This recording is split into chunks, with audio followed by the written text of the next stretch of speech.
इस वक्त पाकिस्तान में डॉलर की कीमत 290 रुपए है, लेकिन पाकिस्तान की ही मार्केट में कुछ ऐसे डॉलर्स के नोट्स भी मौजूद हैं जिनकी कीमत कदरे कम है, मगर एक जैसे डॉलर्स की कीमतें मुख्तलिफ क्यों हैं, आइए जानते हैं। Secretary general exchange companies association Pakistan Zafar Paracha ने बताया, डॉलर के पुराने नोट की कीमत फ्रेश नोट की निस्बत कम होती है।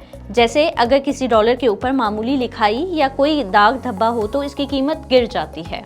अमेरिका में तमाम डिजाइन के नोट्स की कदर एक है, लेकिन पाकिस्तानी मार्केट में पुराने नोट्स की मांग कम होती है, जिसकी वजह से इसकी कीमत भी कम होती है। वाज़ेह रहे कि पुराने नोट्स की कोई खास कीमत मुकर्रर नहीं, लेकिन डीलर्स अपने मुताबिक खरीदते हैं। मुख्तलिफ मार्केट्स में ऐसे नोटों के दाम मुख्तलिफ होते हैं, कहीं ये 5 रुपए तो कहीं फ्रेश नोट की निस्बत 10 रुपए सस्ते होते हैं, मगर ये बेचने वाले या फिर डीलर पर मुनहसर होता है कि वो इसका क्या रेट लगाता है, वरना नोट में ऐसा कोई मसला नहीं होता।